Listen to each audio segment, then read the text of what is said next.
Hello दोस्तों, नमस्ते। आज हम करेंगे कहानी नंबर 7 जो यूनिट 7 हमारी चली हुई है कहानी की, तो कहानी है हमारी 7। इसमें देखेंगे पंडित चंद्र शर्मा गुलेरी का जीवन परिचय से संबंधित महत्वपूर्ण तथ्य जो एग्जाम की दृष्टि से महत्वपूर्ण है। पंडित चंद्र शर्मा गुलेरी का जन्म 7 जुलाई 1883 ईस्वी को हुआ और 12 सितंबर 1922 को हिंदी साहित्य के एक दिग्गज कहानीकार, निबंध और संपादक थे, जिन्हें मुख्य रूप से उनकी कालजयी कहानी उसने कहा था के लिए जाना जाता है। जयपुर में जन्मे गुलेरी जी बहुमुखी प्रतिभा के धनी और उन्होंने बहुत कम रचनाएं लिखकर विशेषकर तीन रचनाओं तीन कहानियों के बावजूद हिंदी साहित्य में अमर स्थान प्राप्त किया। उन्होंने समालोचक पत्रिका का संपादन किया और वे एक प्रकांड विद्वान थे। तो पंडित चंद्र शर्मा गुलेरी ने कौन सी पत्रिका का संपादन किया था? समालोचक पत्रिका। जीवन परिचय। जन्म इनका 7 जुलाई 1883 जयपुर राजस्थान में। मृत्यु इनकी 12 सितंबर 1922 को बनारस में हुई थी। इनके पिता का नाम था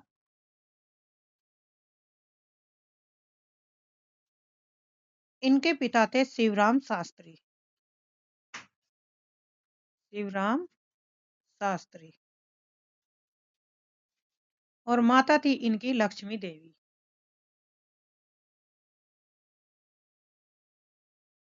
लक्ष्मी देवी। मूल निवास इनका गुलेर गांव, जिला कांगड़ा और हिमाचल प्रदेश में था। ये थे इनसे संबंधित महत्व। उसने कहा था कहानी चंद्र शर्मा गुलेरी की। यह कहानी सर्वप्रथम 1915 ईस्वी में सरस्वती पत्रिका में प्रकाशित हुई। पिता इनके शिवराम शास्त्री, माता लक्ष्मी देवी। विषय वस्तु है इस कहानी की। इस कहानी में लेखक ने इसके केंद्रीय चरित्र लहना सिंह के माध्यम से प्रेम, कर्तव्य और आत्म बलिदान के पारस्परिक संघर्ष का मर्मस्पर्शी चित्रण किया है। इस कहानी में लहना सिंह अपने बचपन की प्रेमिका के कहने पर उसके पति की रक्षा करते हुए युद्ध भूमि में अपने प्राणों का बलिदान कर देता है। मुख्य पात्र है इसमें लहना सिंह है, नंबर 77 सिख राइफल्स में जमादार है। बचपन में अपने मामा के यहाँ एक लड़की से प्रेम हो जाता है जो बाद में सूबेदारनी बनती है। कर्तव्यनिष्ठ सिपाही है, कुशल सिपाही के रूप में अपने दिए वचन को निभाने के लिए अपने प्राणों को कुर्बान कर देता है। सूबेदारनी है जो सूबेदार हजारा की पत्नी है। सूबेदारनी कौन है? हजारा सिंह की पत्नी है, बोधा सिंह की माँ है। बचपन में अपने मामा के यहाँ लहना सिंह से मिलती है जो उसकी जान बचाता है। कौन बचाता है जान? लहना सिंह। लहना सिंह से अपने पति और पुत्र की रक्षा के लिए भिक्षा मांगती है सूबेदारनी। सूबेदार हजारा सिंह सूबेदारनी का पति है और बोधा सिंह का पिता। लहना सिंह को बहुत चाहता है। सरकार से खुश होकर लॉयलपुर में उसको जमीन भी दी थी। बोधा सिंह हजारा सिंह और सूबेदारनी का पुत्र है। युद्ध में घायल होने पर लहना सिंह उसे अपने गर्म कपड़े और अपना बिस्तर दे देता है। गोनपात में आते हैं वजीरा सिंह जो पलटन का विदूषक है। लप्टन साहब 5 वर्ष से लहना सिंह के रेजिमेंट अफसर में इसको मारकर कोई जर्मन इसका वेश धारण करके आता है, जिसकी पहचान कर लहना सिंह उसे मार देता है, लेकिन वह लहना सिंह को घायल कर देता है। महासिंह है श्याम सिंह जो सिपाही हैं। अंतर सिंह सूबेदारनी के मामा है। कीरत सिंह लहना का भाई है। अब्दुल लप्टन साहब का खान सामा है। ये सब इम्पोर्टेंट है क्योंकि कभी कभी पात्रों से भी पूछा जाता है कौन किस पोस्ट पे है, क्या काम करता है। तो सभी को आपको ये ध्यान से पढ़ना है। चैनल को सब्सक्राइब कर लिए, लाइक करिए और शेयर करते रहिए वीडियो।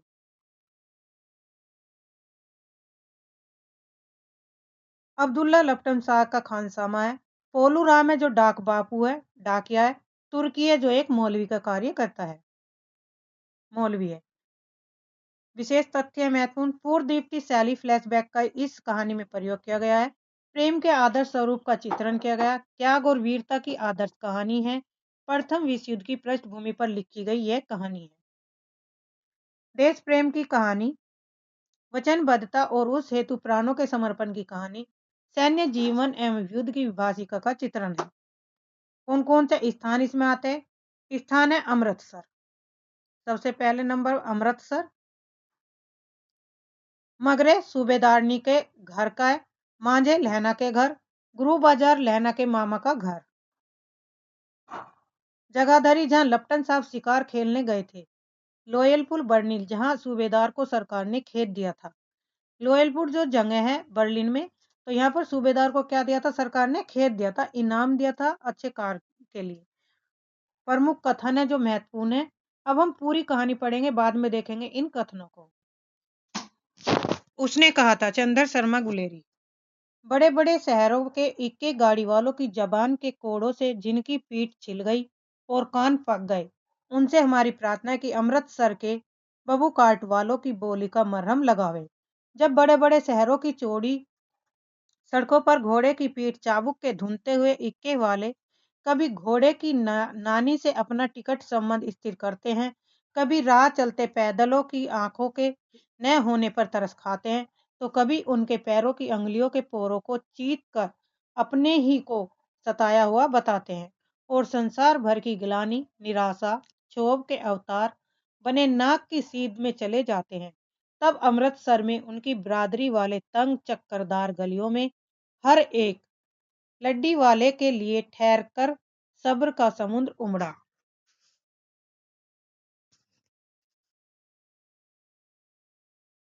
समुद्र उमड़ा कर बचो खालसा जी, हटो भाई जी, ठहरना भाई, आने दो लाला, लाला जी, हटो पाछा, कहते हुए फसेद फेंटो, खच्चरों और बत्तकों, गन्ने और खोमचे भोर वालों के जंगल में से राख खेते। क्या मजाल है कि जियो जी और साहब बिना सुने किसी को हटाना पड़े। इंपॉर्टेंट है, क्रम से इनके क्वेश्चन यहाँ पे पूछे जा सकते हैं। यह बात नहीं कि उनकी जीभ चलती नहीं, पर मीठी छुरी की तरह महीन मार करती हुई यदि कोई बुढ़िया बार बार चितौनी देने पर भी लीक से नहीं हटती, चेतावनी देने पर, चितौनी का ना चेतावनी देने पर भी जो लीक से नहीं हटती, तो उनकी वचनावली के ये नमूने हैं। हट जा जीने, कौन कौन से नमूने हैं? इंपॉर्टेंट है।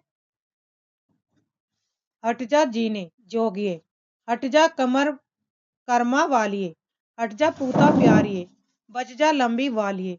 समष्टि में इनके अर्थ हैं कि तूने जीने योग्य है, तू भाग्य वाली है, पुत्रों को प्यारी है, लंबी उम्र तेरे सामने है, तू क्यों मेरे पहिए के नीचे आना चाहती है। तो ये कथन कहे जाते हैं, इंपॉर्टेंट है कि इनका क्या अर्थ है, पूछा जा सकता है।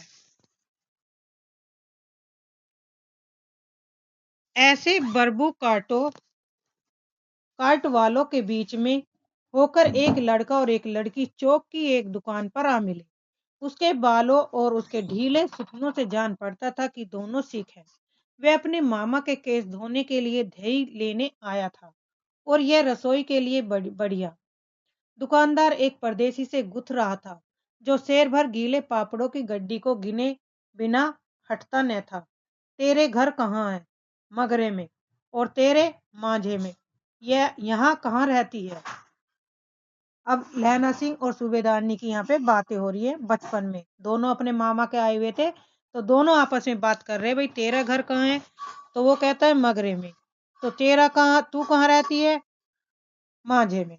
अतर सिंह की बैठक में, वे मेरे मामा होते हैं, मैं भी मामा के यहाँ आया हूँ और उनका घर गुरु बाजार में है। लहना सिंह कह रहा कि मैं भी यहाँ मामा के घर आया हूँ, जिनका घर कहाँ है? बाजार में। इतने में दुकानदार निपटा। दुकानदार निपटा और उनका सौदा देने लगा। सौदा लेकर दोनों साथ साथ चले। कुछ दूर जाकर लड़के ने मुस्कुराकर पूछा, तेरी कुड़माई हो गई क्या? कुड़माई का मतलब है सगाई। इस पर लड़की कुछ आंखें चढ़ाकर धत कहकर दौड़ गई और लड़का मुंह देखता रह गया। तो ये लड़की जो थी बचपन में, ये सूबेदारनी थी, और जो ये लड़का पूछा तेरी कुड़माई हो गई, ये लहना सिंह। लहना सिंह की और इनकी बातें हो रही हैं। दूसरे तीसरे दिन सब्जी वाले के यहाँ, दूध वाले के यहाँ अकस्मात दोनों अचानक मिल जाते हैं। महीना भर यही हाल रहा। 2-3 बार लड़के ने फिर पूछा, तेरी कुड़माई होगी? और उत्तर में वही धत मिला। एक दिन जब फिर लड़के ने वैसे ही हंसी में चिढ़ाने के लिए पूछा तो लड़की लड़के की संभावना के विरुद्ध बोली, हाँ हो गई। कब? कल देखते नहीं, यह रस्म से कड़ा हुआ सालू। लड़की भाग गई। लड़के ने घर की राह ली। रास्ते में एक लड़के को मोरी में ढकेल दिया, एक छावड़ी वाले की दिन भर की कमाई खोई, एक कुत्ते पर पत्थर मारा और एक गोभी वाले के ठेले में दूध उड़ेल दिया। सामने नहाकर आती हुई किसी वैष्णवी से टकराकर अंधे की उपाधि पाई, तब कहीं घर पहुंचा। राम राम। राम राम, यह भी कोई लड़ाई है? दिन रात खंदकों में बैठे हड्डियां अकड़ गई। लुधियाने से 10 गुना जाड़ा और मेह और बर्फ ऊपर से पिंडलियों तक कीचड़ में धसे हुए हैं। जमीन कहीं दिखती नहीं। घंटे 2 घंटे में कान के पर्दे फाड़ने वाले धमाके के साथ सारी खंदक हिल जाती है। 100 100 गज धरती उछल पड़ती है। इस गैबी गोले से बचे तो कोई लड़े। नगरकोट का जलजला सुना। यहाँ दिन में 25 जलजले होते हैं। जो कहीं खंदक से बाहर साफा है या खूनी निकल गई तो चटाक से को गोली लगती है। न मालूम बेईमान मिट्टी में लेटे हुए या घास की पत्तियों में छिपे रहते हैं। और 3 दिन हैं, 4 तो खंदक में बिता ही दिए। परसों रिफली आ रही है, आ जाएगी और फिर 7 दिन की छुट्टी। अपने हाथों झटका करेंगे और पेट भर खाकर सो रहेंगे। उसी फिरंगी मैम के बाग में मखमल का सा हरा घास है। फल और दूध की वर्षा कर देती है। लाख कहते हैं दाम नहीं लेती। कहती है, तुम राजा हो, मेरे मुल्क को बचाने आए हो। 4 दिन तक एक पलक नींद नहीं मिली। बिना फेरे घोड़ा बिगड़ता है और बिना लड़े सिपाही। मुझे तो संगीन चढ़ाकर मार्च का हुक्म मिला जाए। फिर 7 जर्मनों को अकेला मार कर न लौटूं तो मुझे दरबार साहब की देहली पर माथा टेकना नसीब न हो। पाजी कहीं के कलों के घोड़े संगीन देखते ही मुंह फाड़ देते हैं और पैर पकड़ने लगते हैं। यूं अंधेरे में 30 30 मन का गोला फेंकते हैं। उस दिन धावा किया था, 4 मील तक एक जर्मन नहीं छोड़ा था। पीछे जनरल ने हटने जाने का कमान दिया तो नहीं तो सीधे बर्लिन पहुंच जाते। क्यों? सूबेदार हजारा सिंह ने मुस्कुराकर कहा, लड़ाई के मामले जमादार या नायक के चलाए नहीं चलते। लड़ाई के मामले जमादार या नायक के चलाए नहीं चलते। बड़े अफसर दूर की सोचते हैं। 300 मील का सामना एक तरफ बढ़ गए तो क्या होगा? सूबेदार जी सच है, लहना सिंह बोला, पर करे क्या? हड्डियों हड्डियों में तो जाड़ा धस गया, सूर्य निकलता नहीं और खाई में दोनों तरफ से चंबे की बावलियों के से सोते झर रहे हैं। एक धावा हो जाए तो गर्मी आ जाए। उद्यमी उठ, सिंगड़ी में कोले डाल। वजीरा, तुम 4 जने बाल्टियां लेकर खाई का पानी बाहर फेंको। महासिंह, शाम हो गई है, खाई के दरवाजे का पहरा बदले। यह कहते हुए सूबेदार सारी खंदक में चक्कर लगाने लगे। वजीरा सिंह पलटन का विदूषक था। बाल्टी में गांदला पानी भरकर खाई के बाहर फेंकता हुआ बोला, मैं पादा बन गया हूँ। करो जर्मनी के बादशाह का तर्पण। इस पर सब खिलखिलाकर पड़े और उदासी के बादल फट गए। लैना सिंह ने दूसरी बाल्टी भरकर उसके हाथ में देकर कहा, अपनी बाड़ी के खरबूजों में पानी दो। ऐसा खाद का पानी पंजाब भर में नहीं मिलेगा। हाँ, देश क्या स्वर्ग है। मैं तो लड़ाई के बाद सरकार के 10 गुना जमीन यहाँ मांग लूंगा और फलों के बूटे लगाऊंगा। लाड़ी होरा को भी यहाँ बुला लोगे। वही दूध पिलाने वाली फिरंगी मैम। चुपकर यहाँ वालो, शर्म नहीं? देश देश की चाल है। आज तक मैं उसे समझ न सका कि सिख तंबाकू नहीं पीते। वह सिगरेट देने में हट करती है। ऑटो में लगाना चाहती है और पीछे हटता हूँ तो समझती है राजा बुरा मान गया, अब मेरे मुल्क के लिए लड़ेगा नहीं। अच्छा, अब बोधा सिंह कैसा है? अच्छा है। जैसे मैं जानता ही नहीं हूँ न हूँ। रात भर तुम अपने कम्बल को उसे उड़ाते हो और आप सिगड़ी के सहारे गुजर करते हो। उसके पहरे पर आप पहरा दे आते हो। अपने सूखे लकड़ी के तख्तों पर उसे सुलाते हो। आप कीचड़ में पड़े रहते हो। कहीं तुम न मांदे पड़ जाना। जाड़ा क्या मौत है, निमोनिया से मरने वालों को मुरब्बे नहीं मिला करते। मेरा डर मत करो, मैं तो बुलेल की खंड के किनारे मरूंगा। भाई कीरत सिंह की गोदी पर मेरा सिर होगा और मेरे हाथ में लगाए हुए आंगन के आम के पेड़ की छाया होगी। लैना सिंह कहता है, वजीरा सिंह ने त्योरी चढ़ाकर क्या क्या मरने मारने की बात लगाई। मरे जर्मनी और तुर्क। हाँ भाइयों, कैसे? दिल्ली शहर में फिसोर नु जान दिए।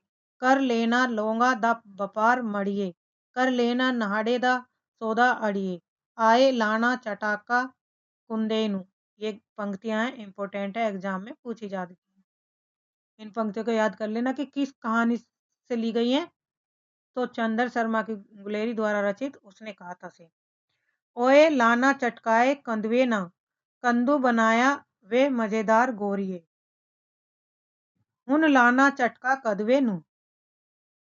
अगर अब तक नहीं पूछी गई तो आने वाले एग्जाम में पूछी जाएंगी। कौन जानता था कि दाढ़ियों वाले दरबारी सिख ऐसा लुच्चों का गीत गाएंगे, पर सारी खंदक इस गीत से गूंज उठी और सिपाही फिर ताजे हो गए, मानो 4 दिन से सोते और मौज ही करते रहे हों। दोपहर से रात हो गई, अंधेरा है, सन्नाटा छाया हुआ है। बोधा सिंह खाली बिस्कुटों के 3 टिनों पर अपने दोनों कम्बल बिछाकर और लैना सिंह के 2 कम्बल और एक बरान कोट ओढ़कर सो रहा है। लहना सिंह पैरे पर खड़ा हुआ है और एक आंख खाए के मुंह पर है तो एक बोधा के दुबले शरीर पर। बोधा सिंह करहा, क्यों बोधा भाई, क्या हुआ? पानी पिला दो।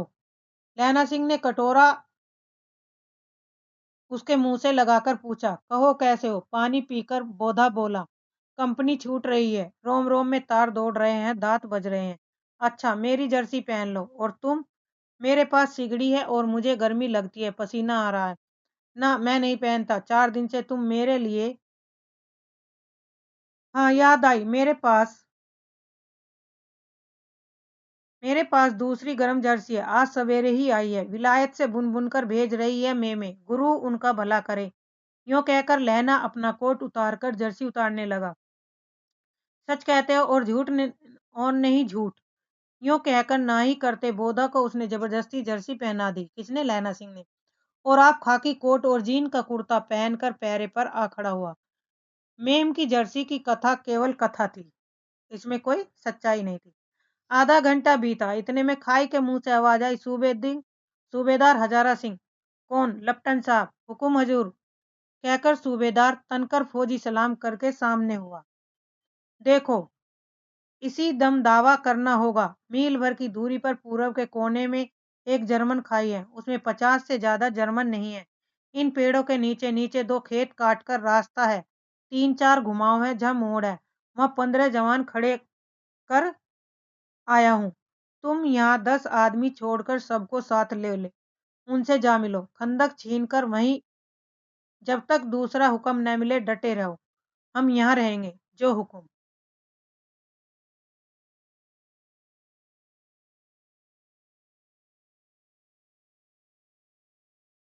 चुपचाप सब तैयार हो गए। बोधा भी कम्बल उतारकर चलने लगा। तब लहना सिंह ने रोका। लहना सिंह आगे हुआ तो बोधा के बाप सूबेदार ने उंगली से बोधा की ओर इशारा किया। लहना सिंह समझकर चुप हो गया। पीछे 10 आदमी कौन रहे, इस पर बड़ी हुज्जत हुई। कौन रहना न चाहता था। समझा बुझाकर सूबेदार ने मार्च किया। लपटन साहब लहना की सिंगड़ी के पास मुंह फेरकर खड़े हो गए और जेब से सिगरेट निकालकर सुलगाने लगे। 10 मिनट बाद उन्होंने लहना की ओर हाथ बढ़ाकर कहा, लो तुम भी पियो। किसने? लपटन साहब ने। आंख मारते मारते लहना सिंह सब समझ गया। मुंह का भाव छिपाकर बोला, लाओ साहब। हाथ आगे करते ही उसने सिगड़ी के उजाड़े में साहब का मुंह देखा, बाल देखे, तब उसका माथा ठनका। लपटन साहब की पट्टियों वाले बाल एक दिन में ही कहाँ उड़ गए और उनकी जगह कैदियों से कटे बाल कहाँ से आ गए। शायद साहब शराब पिए हुए हैं और उन्हें बाल कटवाने का मौका मिल गया। लहना सिंह ने जांचना चाहा। लपटन साहब 5 वर्ष से उसके रेजिमेंट में थे। क्यों साहब, हम लोग हिंदुस्तान कब जाएंगे?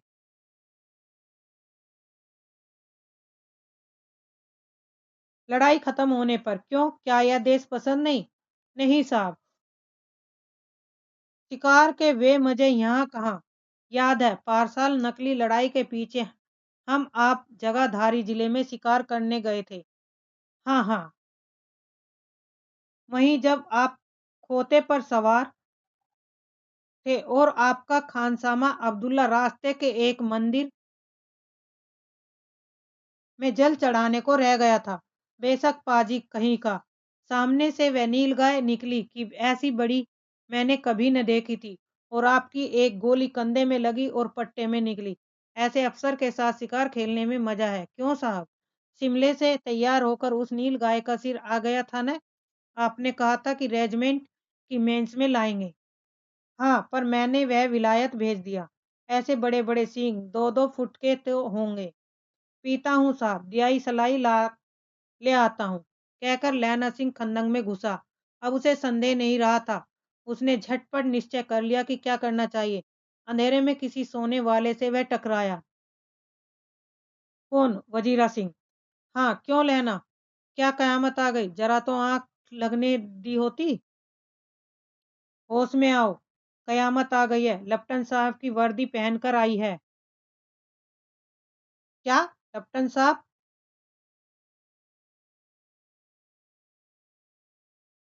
लेफ्टिनेंट साहब या तो मारे गए या कैद हो गए। उनकी वर्दी पहनकर यह कोई जर्मन आया है। सूबेदार ने इसका मुंह नहीं देखा, मैंने देखा और बातें की। सोहरा साहब उर्दू बोलता है, पर किताबी उर्दू है, और मुझे पीने को सिगरेट दिया। तो अब मारे गए। धोखा है। सूबेदार होरा कीचड़ में चक्कर काटते फिरेंगे और यहाँ खाई पर धावा होगा। उठो, एक काम करो, पलटन के पैरों के निशान देखते देखते दौड़ जाओ। अभी बहुत दूर न हो गए होंगे। सूबेदार से कहो एकदम लौट आए। खंदक की बात झूठ है। चले जाओ, खंदक के पीछे से निकल जाओ। पता तक न खड़ के देर मत करो। हुक्म तो यह है कि यहीं ऐसी तैसी हुक्म की। मेरा हुक्म। जमादार लहना सिंह, जो इस वक्त यहाँ से बड़ा अफसर है, उसका हुक्म है। मैं लेफ्टिनेंट साहब की खबर लेता हूँ। पर यहाँ तो तुम 8 हैं। 8 नहीं, 10 लाख। एक एक अकालिया सिख 1.25 लाख के बराबर है होता है। चले जाओ। लौटकर खाई के मुहाने पर लहना सिंह दीवार से चिपक गया। उसने देखा कि लेफ्टिनेंट साहब ने जेब से बेल के बराबर 3 गोले निकाले। तीनों को जगह जगह खंदक की दीवारों में घुसेड़ दिया और तीनों में एक तार सा बांध दिया। तार के आगे सूत की एक गुत्थी थी, जिसे सिगड़ी के पास रखा। बाहर की तरफ जाकर एक दिया सलाई जलाकर गुत्थी पर रखने। इतने में बिजली की तरह दोनों हाथ से उल्टी बंदूक को उठाकर लहना सिंह ने साहब की कूहनी पर तान कर दे मारा। धमाके के साथ साहब के हाथ से दिया सलाई गिर पड़ी। लहना सिंह ने एक कुंदा साहब की गर्दन पर मारा और साहब आंख मीच गोट कहते हुए चित हो गए। लहना सिंह ने तीनों गोले बीनकर खंदक के बाहर फेंके और साहब को घसीटकर सिगड़ी के पास लिटाया। जेबों की तलाशी ली। 3-4 लिफाफे और एक डायरी निकालकर उन्हें अपनी जेब के हवाले किया। साहब की मूर्छा हटी। लहना सिंह हंसकर बोला, क्यों लेफ्टिनेंट साहब, मिजाज कैसा है? आज मैंने बहुत बातें सीखी। यह सीखा कि सिगरेट पीते हैं, या सीखा कि जगाधारी के जिले में नीलगाय होती हैं और उनके 2 फुट 4 इंच के सींग होते हैं। यह सीखा कि मुसलमान खानसामा मूर्तियों पर जल चढ़ाते हैं। लेफ्टिनेंट साहब खोते पर चढ़ते हैं। पर यह तो कहो, ऐसी साफ उर्दू कहाँ से सीख आए? हमारे लेफ्टिनेंट साहब तो बिन डेम के 5 लफ्ज भी नहीं बोला करते थे। लहना ने पतलून के जेबों की तलाशी नहीं ली थी। साहब ने मानो जाड़े से बचने के लिए दोनों हाथों में जेब डाले। लहना सिंह कहता गया, चालाक तो बड़े हो, पर मांझे का लहना इतने बरस लेफ्टिनेंट साहब के साथ रहा। उसे चकमा देने के लिए 4 आंखें चाहिए। 3 महीने हुए कि एक तुर्की मौलवी मेरे गांव आया था। औरतों को बच्चों होने के ताबीज बांटता था और बच्चों को दवाई देता था। चौधरी के बड़ के नीचे मंजा बिछाकर हुक्का पीता रहता और कहता कि जर्मन वाले बड़े पंडित हैं। वेद पढ़ पढ़कर उसमें से विमान चलाने की विद्या जान गए। गो को नहीं मारते, हिंदुस्तान में आ जाएंगे तो गो हत्या बंद कर देंगे। मंडी के बनियों को बहकाता है कि डाक खाने से रुपया निकाल लो। सर सरकार का राज्य जाने वाला है। डाक बाबू पोलू राम भी डर गया था। मैंने मुल्ला जी की दाढ़ी मूड़ दी थी और गांव से बाहर निकाल कर कहा था कि जो मेरे गांव में पैर रखोगे तो साहब की जेब में से पिस्तौल चला और लैना की जांग में गोली लगी। इधर लैना की हेनरी मार्टिन के 2 फायरों ने साहब की कपाल क्रिया कर दी। धड़ाका सुनकर सब दौड़े आए। बोधा चिल्लाया, क्या?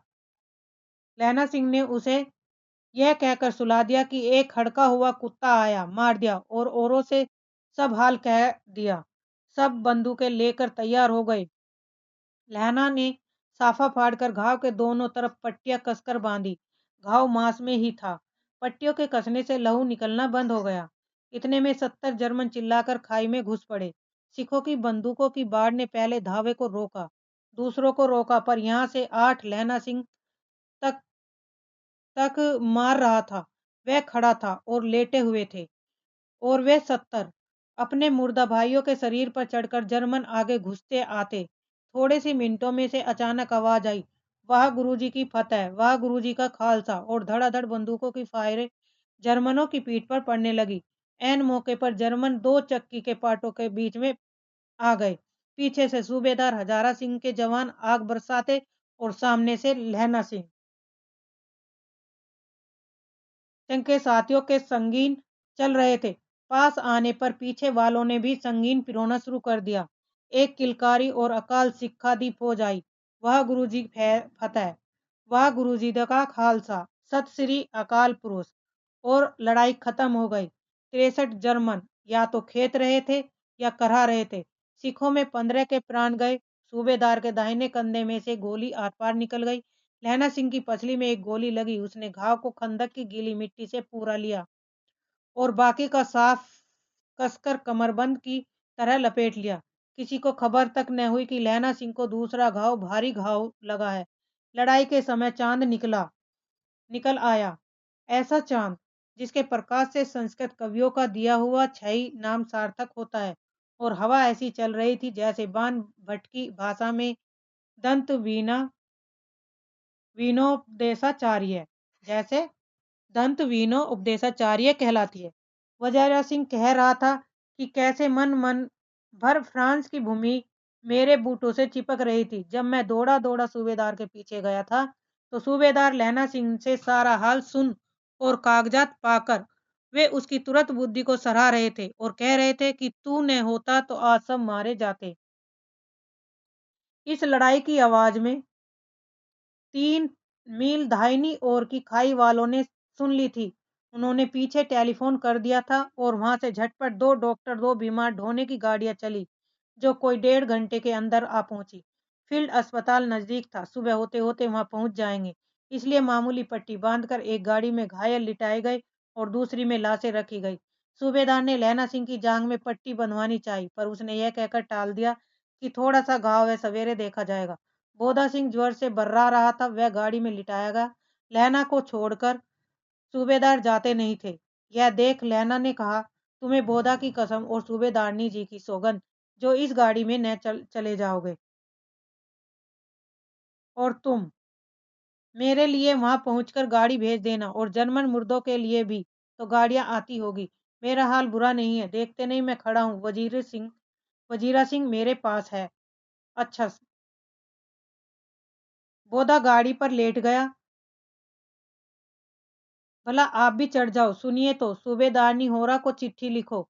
तो मेरा माथा ठगनका। लिख देना और जब घर जाओ तो कह देना कि मुझसे जो उसने कहा था वो मैंने कर दिया। गाड़ियां चल पड़ी। सूबेदार ने चढ़ते चढ़ते लहना का हाथ पकड़कर कहा, तैने मेरे और बोधा के प्राण बचाए हैं। लिखना कैसा? साथ ही घर चलेंगे। सभी अपनी सूबेदारनी को तू ही कह देना। उसने क्या कहा था? अब आप गाड़ी पर चढ़ जाओ। मैंने जो कहा वह लिख देना और कह भी देना। गाड़ी के जाते लहना लेट गया और वजीरा पानी पिला दे और मेरा कमरबंद खोल दे, तर हो रहा है। मृत्यु के कुछ समय पहले स्मृति बहुत साफ हो जाती है। जन्म भर की घटनाएं एक एक करके सामने आती है। किसके? लहना सिंह की बात। लहना सिंह के जो अब वो लहना सिंह की जो मृत्यु क्या है, नजदीक है। और उसे एक एक घटनाएं जन्म से लेकर अब तक की जो जो घटनाएं घटी थी वे सब एक एक करके सामने आ रही हैं। सारे दृश्य के रंग साफ होते हैं और समय की धुंध बिल्कुल उन पर से हट जाती है। लहना सिंह जब 12 वर्ष का था, तो ये उम्र पूछी जाएगी, इंपॉर्टेंट है। लहना सिंह की उम्र कितनी थी? 12 वर्ष की। अमृतसर में मामा के यहाँ आया हुआ, दही वाले के यहाँ, सब्जी वाले के यहाँ और हर कहीं उसे एक 8 वर्ष की लड़की मिल जाती है। तो लड़की की उम्र कितनी थी? 8 वर्ष। और लहना सिंह की थी 12 वर्ष।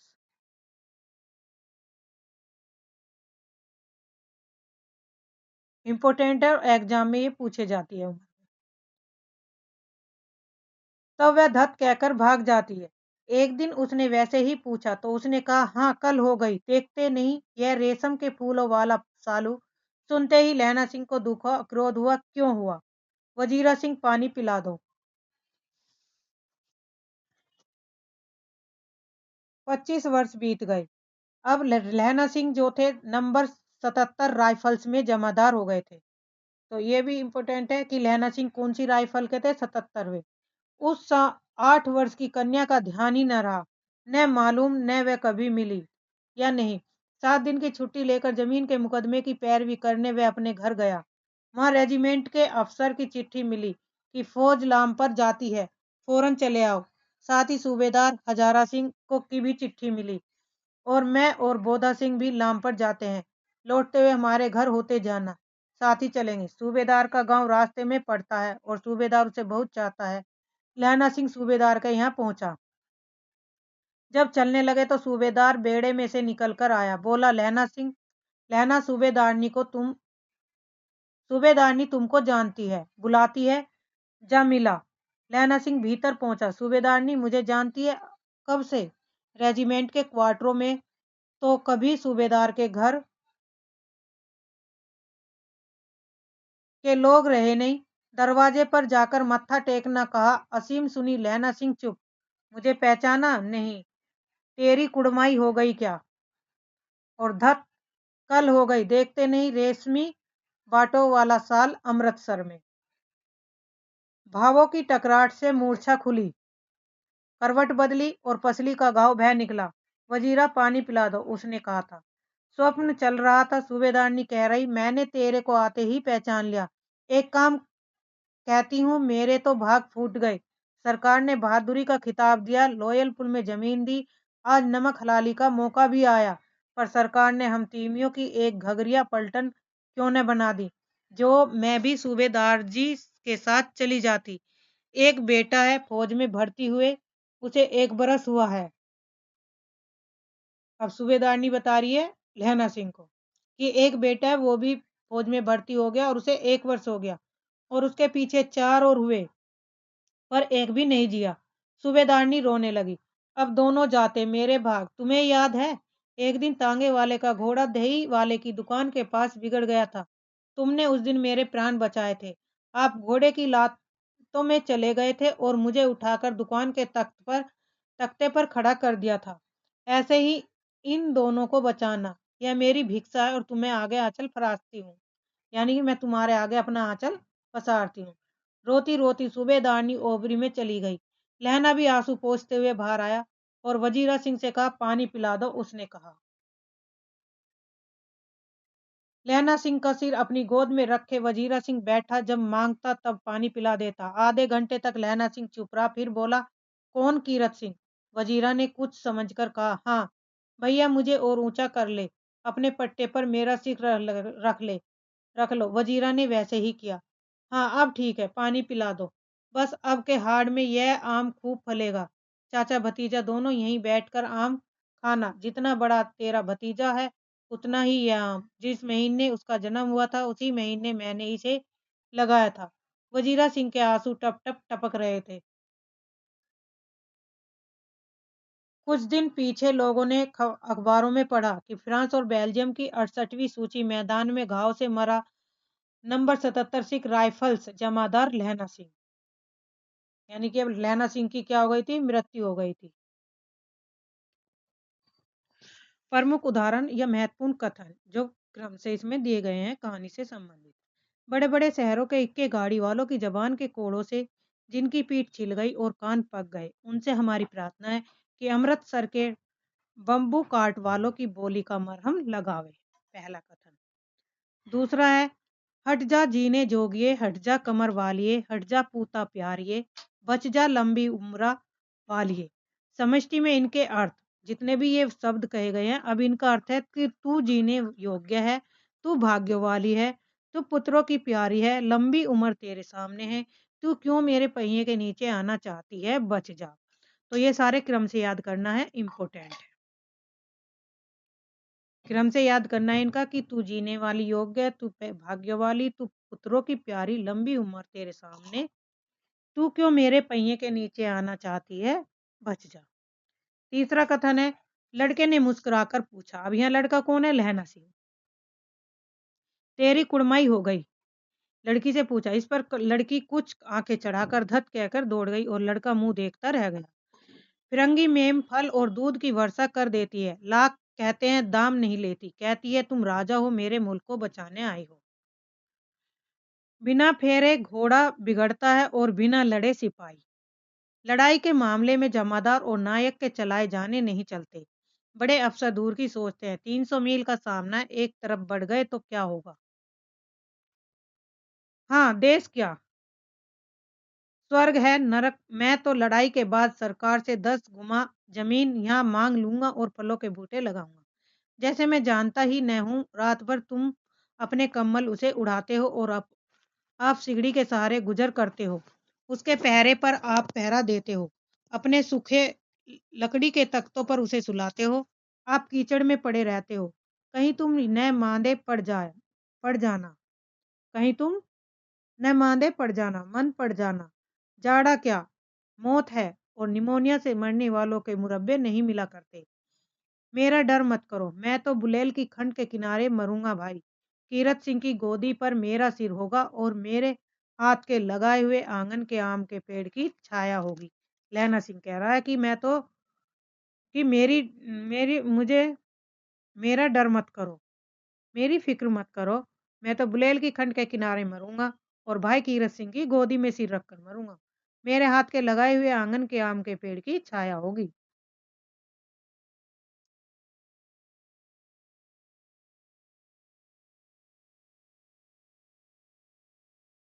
सूबेदार ने लहना सिंह की जाग में पट्टी बंधवानी चाही, पर उसने यह कहकर टाल दिया कि थोड़ा घाव है, सवेरे देखा जाएगा। बोधा सिंह ज्वर में बर्रा रहा था। वह गाड़ी में लिटाया गया। लहना को छोड़कर सूबेदार जाते नहीं थे। यह देख लहना ने कहा, तुम्हें बोधा की कसम है और सूबेदारनी जी की सौगंध, जो इस गाड़ी में न चले जाओ। और तुम मेरे लिए वहां पहुंचकर गाड़ी भेज देना और जनमन मुर्दों के लिए भी गाड़ियां आती होंगी। मेरा हाल बुरा नहीं है, देखते नहीं मैं खड़ा हूँ। वजीरा सिंह मेरे पास है। सुनिए तो, सूबेदारनी होरा को चिट्ठी लिखो तो मेरा माथा टेकना, लिख देना। और जब घर जाओ तो कह देना कि मुझसे जो उसने कहा था वह मैंने कर दिया। मृत्यु के कारण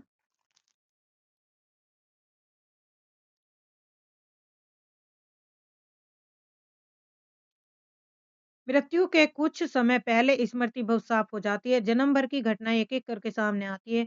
सारे दृश्यों के रंग साफ होते हैं। समय की धुंध बिल्कुल उन पर से हट जाती है। तुम्हें याद है कि एक दिन तांगे वाले का घोड़ा दही वाले की दुकान के पास बिगड़ गया था। तुमने उस दिन मेरे प्राण बचाए थे और आप घोड़ों की लातों के पर चले गए थे और मुझे उठाकर दुकान के तक के पास खड़ा कर दिया। ऐसे ही इन दोनों को बचाना और यह मेरी भिक्षा है। मैं तुम्हारे आगे अपना आंचल पसारती हूँ। वजीरा सिंह पानी पिला, उसने कहा। लैना सिंह ने कहा वजीरा सिंह को कि पानी पिला। वजीरा सिंह की पानी पिला, उसने कहा। अब के हाड़ में यह आम खूब फलेंगे। जितना बड़ा तेरा भतीजा उतना ही यह आम। जिस महीने उसका जन्म हुआ था उसी महीने मैंने इसे लगाया था। फ्रांस और बेल्जियम 68वीं सूची। मैदान में घाव से मरा नंबर 77 सिख राइफल जमादार लहना सिंह की अब क्या हो जाते हैं, मृत्यु हो गई थी। तो आज ये कहानी यहीं पे समाप्त होती है जो उसने कहा था। अब करेंगे दूसरी कहानी है कानों में कंगना। राजा राधिका रमन प्रसाद द्वारा लिखित है। राजा राधिका रमन का जन्म 10 सितंबर 1890 ईस्वी को शाहबाद बिहार में हुआ था।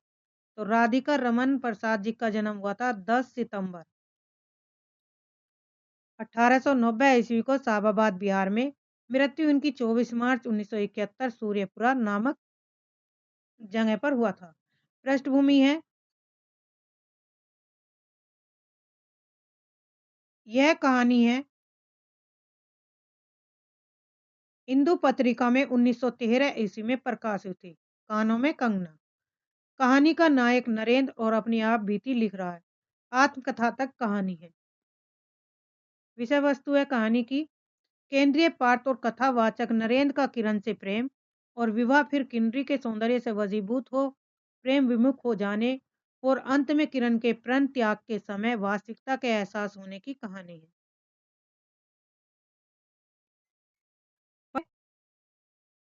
अलग दुनिया के प्रेम में फरेब, छल और विश्वासघात होता है। लेखक का उद्देश्य प्रेम, सत्य, ईमानदारी और नैतिक मूल्यों की बोध कराकर आदर्शवाद की स्थापना करना है। प्रमुख पात्र हैं इसमें, किरण है जो कहानी की नायिका है, जो नायक नरेंद्र की पत्नी और उसके गुरु योगेश्वर की पुत्री है। किरण एक आदर्शवादी नारी है।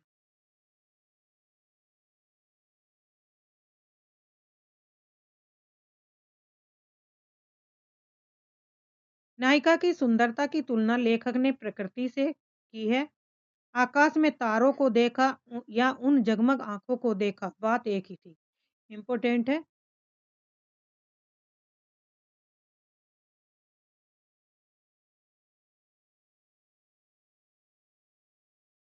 नरेंद्र किरण का पति है, जो पहले उसके पिता का शिष्य रहता था। किसके? किरण का पति कौन है? नरेंद्र। और किरण के जो पिता थे उसका शिष्य था नरेंद्र। किरण से खूब प्रेम करता है, बाद में एक किन्नरी के जाल में फंसकर सब कुछ गंवा देता है। जो भी उसके पास धन दौलत पैसा होता है सब गंवा देता है उस किन्नरी के प्यार में फंसकर। योगीश्वर है जो नरेंद्र का गुरु है और किरण के पिता भी है। गौन पात्र में जूही है, नरेंद्र के घर की नौकरानी। किन्नरी एक खलनायिका है, मोहन नरेंद्र की पहचान वाला है।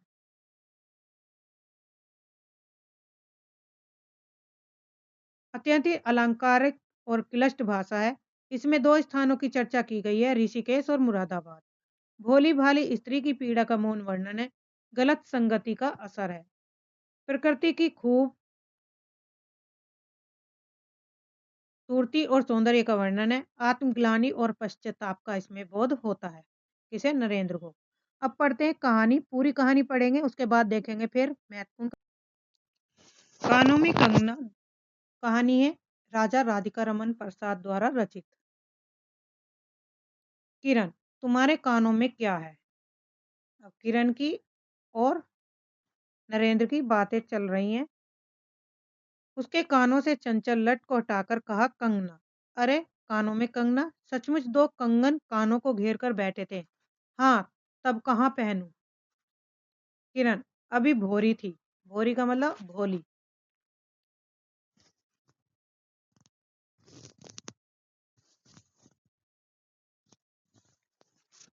अभी भोरी थी। दुनिया में जिस भोरी कहते हैं वैसे भोरी नहीं, उसे बन के फूलों का भोलापन समझो।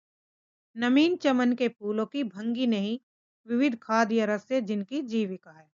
निरंतर काट छाट से जिसका सौंदर्य है, जो दो घड़ी चंचल चिकने बाल की भूसा है। दो घड़ी तुम्हारे फूलदान की शोभा है। वन के फूल ऐसे नहीं जो प्रकृति के हाथों से लगे हैं। तो शुरू की लाइन आपको याद रखनी है कि कहाँ से कथन शुरू होते हैं। मेघों की धारा से बड़े हैं, चटु दृष्टि इन्हें पाती नहीं, जगदायु इन्हें छूती नहीं। यह सरल सुंदर सौभाग्यमय जीवन है। जब जीवित रहे तब चारों तरफ अपने प्राण धन से हरे भरे रहे। जब समय आया तब अपनी माँ की गोद में झड़ पड़े। आकाश स्वच्छ था, नील उदार और सुंदर था। पत्ते शांत थे, संध्या हो चली थी। सुनहरी किरणें सुदूर पर्वत की चूहा से देख रही थी चूड़ा से देख रही थी। वह पतली किरण अपनी मृत्यु सैया से इस शून्य निविड़ कानन में क्या ढूंढ रही थी? कौन कहे? किसे एकटक देखती थी? कौन जाने अपनी लीला भूमि को स्नेह करना चाहती थी या हमारे बाद वहाँ क्या हो रहा है इसे जोहती थी। मैं क्या बता सकूं? जो हो उसकी उस भंगी में आकांक्षा अवश्य थी। मैं तो खड़ा खड़ उन बड़ी आंखों की किरण लूटता था। आकाश में तारों को देखा या उन जगमग आंखों को देखा, बात एक ही थी। हम दूर से तारों के सुंदर शून्य झिकमिक को बार बार देखते हैं, लेकिन वह इस संस्पंद निश्चेष्ट ज्योति सचमुच भावहीन है, या आप अपनी अंतर्लहरी से मस्त है। इसे जानना आसान नहीं। हमारी ऐसी आंखें कहाँ कि उनके सहारे उस निगूढ़ अंतर में डूबकर था ले। यानी कि हमारी ऐसी सोच कहाँ या आंखें कहाँ हैं जो हम उस अंतर को समझ सके, उसमें डूब सके, उसे पहचान सके। मैं रसाल की डोरी थामकर पास ही खड़ा था।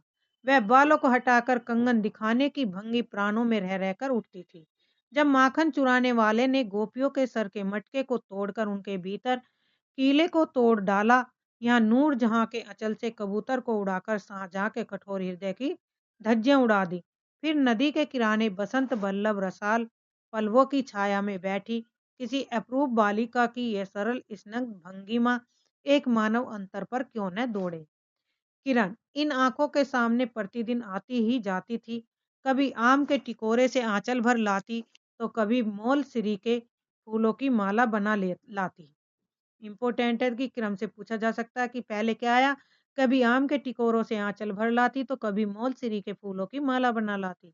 लेकिन कभी भी ऐसी बाल सुलभ लीला आंखों से खोकर हृदय तक नहीं उतरी। क्या था, कौन शुभ अशुभ क्षण था कि अचानक वह बनेली लता मंदार माला से भी कहीं मनोरम दिख पड़ी। कौन जानता था कि चाल से कुचाल जाने में, हाथों से कंगन भूलकर कानों में पहनने में इतनी माधुरी है, 2 टके के कंगन में इतनी शक्ति है। गोपियों को कभी स्वप्न में भी नहीं झलका था कि बांस की बांसुरी में घूंघट खोलकर नचा देने वाली शक्ति भरी है। मैंने चटपट उसके कानों के कंगन उतार लिया, फिर धीरे धीरे उसकी उंगलियों पर चढ़ाने लगा। न जाने उस घड़ी कैसी खलबली थी। मुंह से अचानक निकल आया, किरण, आज की यह घटना मुझे मरते दम तक न भूलेगी। यह भीतर तक बैठ गई। उसकी बड़ी बड़ी आंखें और बड़ी हो गई।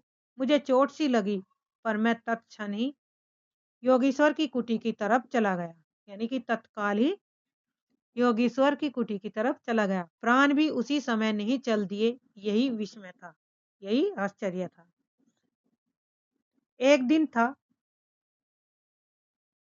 कि इसी दुनिया में दुनिया से दूर रहकर लोग दूसरी दुनिया का सुख उठाते थे। हरिश्चंद्र के पल्लव की छाया भूलोक पर कहाँ मिले, लेकिन किसी समय हमारे यहाँ भी ऐसे वन थे जिनके वृक्षों के साय में घड़ी निवारने के लिए स्वर्ग से देवता भी उतर आते थे। जिस पंचवटी का अनंत यौवन देखकर राम की आंखें भी खिल उठी थी। वहां के निवासियों ने कभी अमर तरु के फूलों की माला नहीं छाई, मंदाकिनी के छींटों की शीतलता नहीं ढूंढी। नंदनो पवन का सानी कहीं वन भी था। कल्प वृक्ष की छाया में शांति अवश्य है, लेकिन कदम की छैया कहाँ मिल सकती। हमारी तुम्हारी आंखों ने कभी नंदनो उत्सव की लीला नहीं देखी, लेकिन इसी भूतल पर एक दिन ऐसा उत्सव हो चुका है जिसको देख देख कर प्रकृति तथा रजनी 6 महीने तक ठगी रही। सत सत देवांगनाओं ने परिजात के फूलों की वर्षा से नंदन कानन को उजाड़ डाला था। समय ने सब कुछ पलट दिया। अब ऐसे वन नहीं जहाँ कृष्ण गोलोक से उतरकर 2 घड़ी बंसी की टेर दे।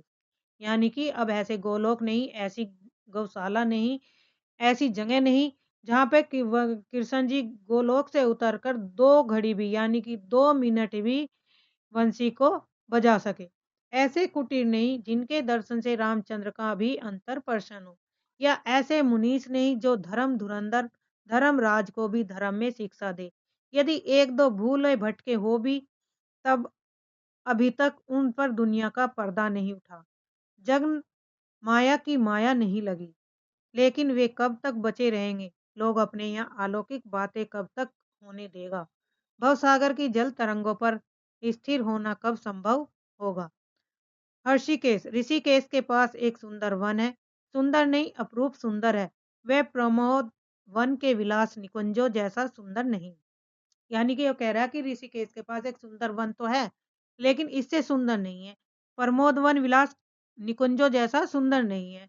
भरत चित्रकूट और पंचवटी की महिमा से मंडित है। वहाँ चिकनी चांदनी में बैठकर कनक घुंघरू की इच्छा नहीं होती, वरंच प्राणों में एक ऐसी आवेश धारा उठती है जो कभी अनंत साधना के कूल पर पहुंचाती है, कभी जीव जगत के एक एक तत्व से दौड़ मिलती है। गंगा की अनंत गरिमा, वन की निविड़ योग निंद्रा वहीं देख पड़ेगी। कौन कहे वहां जाकर यह चंचल चित क्या चाहता है, गंभीर अलौकिक आनंद या शांत सुंदर मरण। इसी वन में एक कुटी बनाकर योगेश्वर रहते थे। योगी योगेश्वर ही थे, यद्यपि वे भूतल ही पर रहते थे, तथापि उन्हें इस लोक का जीव कहना यथार्थ नहीं था। उनकी चित्तवृत्ति सरस्वती के श्री चरणों में थी या ब्रह्मलोक की अनंत शांति में लिपटी थी। और वह बालिका स्वर्ग से एक रश्मि उतरकर उस घने जंगल में उजाला करती फिरती थी। वह लौकिक मायाबंध जीवन नहीं था, उसे बंधन रहित बाधाहीन नास्तिक किरणों की लेखा कहिए, मानो निर्मुक्त चंचल मलय वायु फूल फूल पर डाली डाली पर डोलती फिरती हो, जो फूल फूल पर या डाली डाली पर डोलती फिरती हो, या कोई मूर्तिमान अमर संगीत बेरोक टोक हवा पर या जल की तरंग भंग पर नाच रहा हो। मैं ही वहां इस लोक का प्रतिनिधि था। मैं ही उन्हें उनकी अलौकिक स्थिति से इस जटिल मर्त्य राज्य में खींच लाता था। कुछ साल से मैं योगेश्वर के यहाँ आता जाता था। पिता की आज्ञा थी कि उनके यहाँ जाकर अपने धर्म के सब ग्रंथ पढ़ डालो। योगेश्वर और बाबा लड़कपन के साथी थे, इसीलिए उनकी मुझ पर इतनी दया थी। किरण उनकी ही लड़की थी। उस कुटीर में एक वही दीपक था। उनके कुटीर में, यानी कि जो उनकी कुटिया थी, उसमें वही एक दीपक थी। जिस दिन की घटना मैं लिख आया हूँ, उसी दिन सवेरे मेरे अध्ययन की पूर्ण आहुति थी और बाबा के कहने पर एक जोड़ा पीताम्बर, 5 स्वर्ण मुद्राएं, किरण के लिए 2 कनक कंगन आचार्य के निकट ले गया था। योगेश्वर ने सब लौटा दिया, केवल कंगन को किरण उठा ले गई। वह क्या समझकर चुप रह गए। समय का अद्भुत चक्र है। जिस दिन मैंने धम्म ग्रंथ से मुंह मोड़ा, उसी दिन कामदेव ने वहां जाकर उनकी किताब का पहला फलसा उल्टा। दूसरे दिन मैं योगेश्वर से मिलने गया। वह किरण को पास बिठाकर न जाने क्या पढ़ा रहे थे। उनकी आंखें गंभीर थी। मुझको देखते ही वह उठ पड़े और मेरे कंधों पर हाथ रखकर गदगद स्वर में बोले, नरेंद्र, अब मैं चला, किरण तुम्हारे हवाले। यह कहकर किसी की सुकोमल उंगलियों में मेरे हाथों में रख दी। लोचनों के कोन पर 2 बूंदें निकलकर झांक पड़ी। मैं सहम उठा। क्या उन पर सब बातें विदित थी? क्या उनकी तीव्र दृष्टि मेरी अंतलहरी तक डूब चुकी थी? वह ठहरे नहीं, चल दिए। मैं कांपता रह गया, किरण देखती रह गई। सन्नाटा छा गया। वन वायु भी चुप हो चली। हम दोनों भी चुप चल पड़े। किरण मेरे कंधे पर थी। हठात अंतर से कोई अकड़कर कह उठा, हाय नरेंद्र, ये क्या? तुम इस वन फूल को किस चमन में ले चले? इस बंधन विहीन स्वर्गीय जीवन को किस लोक जाल में बांधने चले हो? अब ये सारी बातें कौन सोचा? कि नरेंद्र। ककड़ी जल में जाकर ककड़ी जल में जाकर कोई स्थायी विवर नहीं फोड़ सकती। क्षण भर जल का समतल भरे ही उलट पुलट हो, लेकिन इधर उधर से जल तरंग दौड़कर उस छिद्र का नाम निशान भी नहीं रहने देती। जगत की भी यही चाल है। यदि स्वर्ग से देवेंद्र भी आकर इस लोक चलाचल में खड़े हों, फिर संसार देखते ही देखते उन्हें अपना बना लेगा। इस काली कोठरी में आकर उसकी काली माँ से बचे रहे। ऐसी शक्ति अब आकाश कुसुम की ही समझो। 2 दिन में राम हाय जानकी हाय, जानकी हाय कहकर वन वन डोलते फिरे। 2 क्षण में यही विश्वामित्र को भी स्वर्ग से घसीट लाया। किरण की भी यही अवस्था हुई। कहाँ प्रकृति की निर्मुक्त गोद, कहाँ जगत का जटिल बंधन पास, कहाँ से कहाँ आ पड़ी। वह अलौकिक भोलापन, वह निरसक उच्छ्वास हाथों हाथ लुट गए। उस वनफूल की विमल कांति लौकिक चमन की मायावी मनोहारिता में परिणित हुई। अब आंखें उठाकर आकाश से नीरव बातचीत करने का अवसर कहाँ से मिले? मलय वायु से मिलकर मलयाचल के फूलों की पूछताछ क्यों कर हो? जब किशोरी नए सांचे में ढलकर उतरी तो उसे पहचानना भी कठिन था। वह अब लाल चोली, हरी साड़ी पहनकर, सर पर सिंदूर रेखा सजती, हाथों के कंगन, कानों की बाली और गले की घंटी, कमर की करदनी दिन दिन उसके चित्त को नचाई मारती थी। जब कभी वह सज धज कर चांदनी में कोठे पर उठती और वसंत आयु उसके आंचल से मोतियों की लपट लाकर मेरे बरामदे में भर देती। फिर किसी मतवाली माधुरी तीव्र मदिरा के नशे में मेरा मस्तिष्क घूम जाता और मैं चटपट अपना प्रेम जीत कर फूलदान रंगीन चिट्ठी में भरकर जूही के हाथ ऊपर भिजवाता या बाजार से दौड़कर कटकी गहने व विलायती चूड़ी खरीद लाता। लेकिन जो हो, अब भी कभी कभी उसके प्रफुल्ल वदन पर उस आलोक आलोक या आलोक की छटा पूर्व जन्म की सुख स्मृतिवत चली आती थी और आंखें उसी जीवन सुंदर झिगमिग का नाच दिखाती थी। जब अंतर प्रसन्न था, फिर बाहरी चेष्टा पर प्रतिबिंब क्यों न पड़े।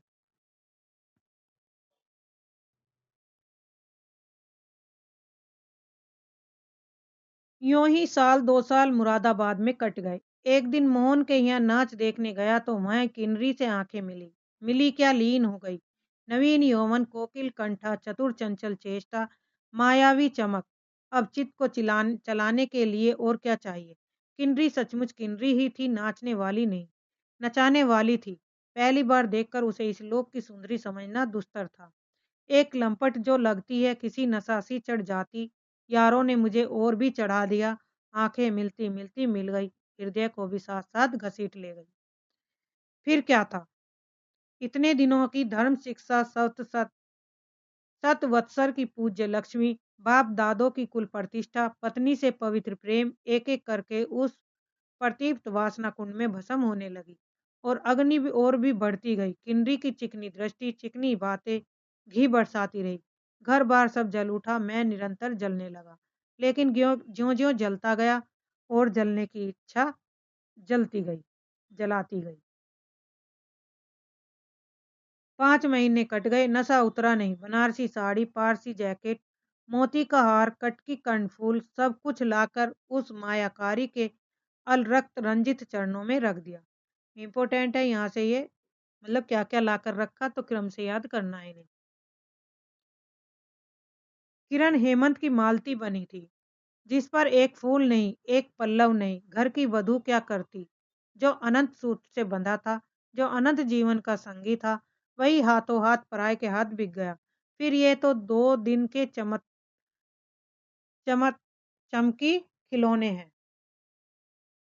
इन्हें शरीर बदलते क्या देर लगे। दिन भर बहानों की माला गूंथ गूंथ कर किरण के गले में और शाम को मोती की माला उस नाचने वाली के गले में सशंक निर्लज डाल देना, यही मेरा जीवन निर्वाह हो गया था। एक दिन सारी बातें खुल गई। किरण पछाड़ खाकर भूमि पर जा पड़ी। उसकी आंखों में आंसू न थे, मेरी आंखों में दया न थी।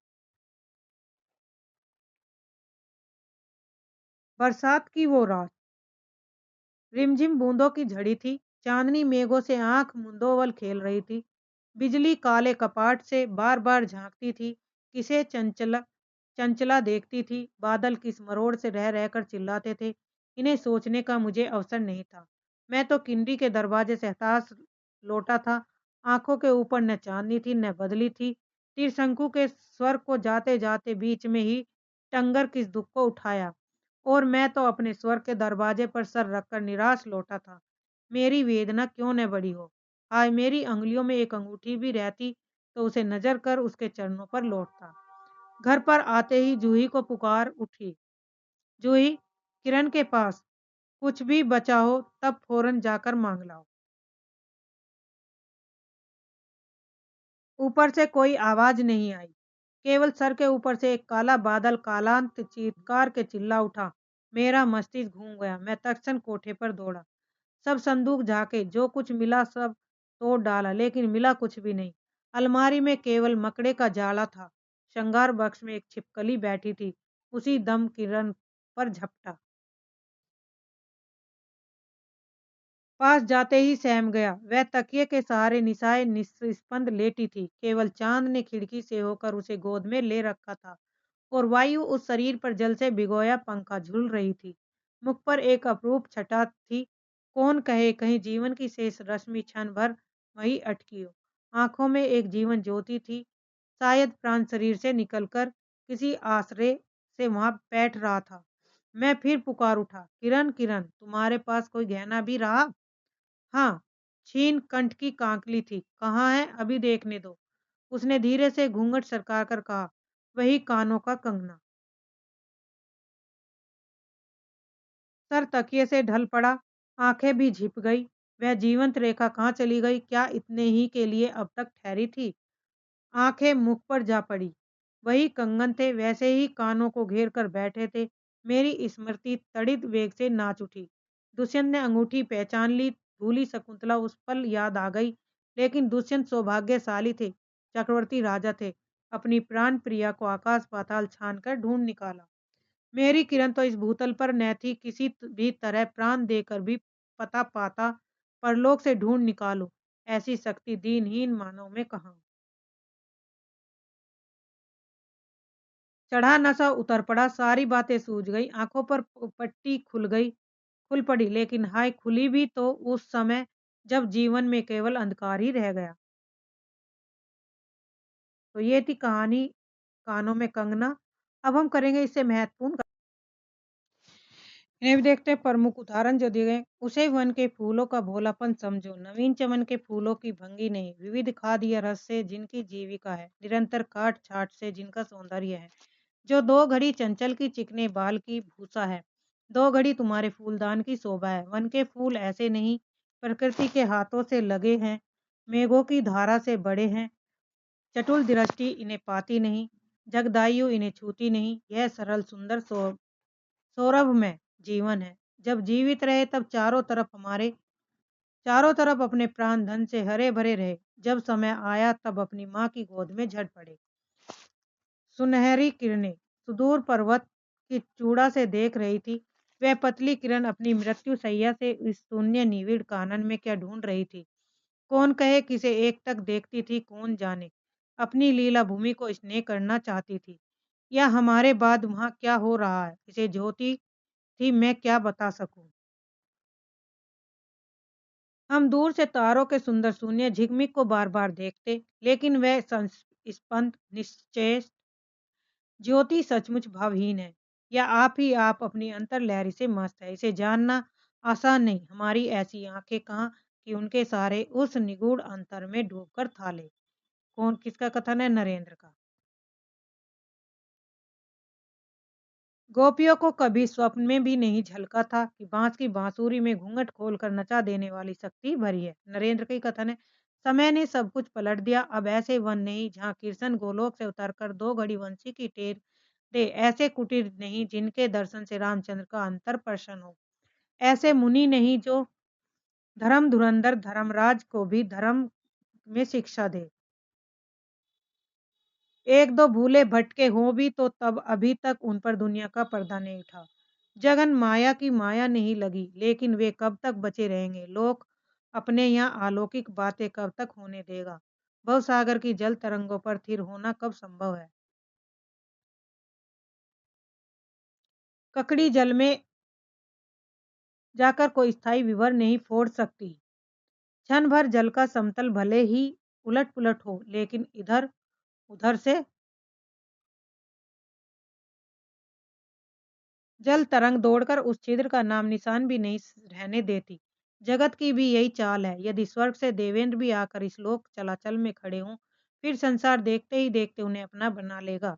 इस काली कोठरी में आकर उसकी कालीमा से बचे रहे, ऐसी शक्ति अब आकाश कुसुम ही समझो।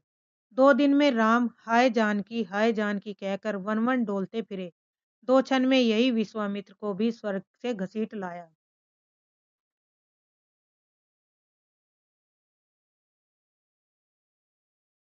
चढ़ा नशा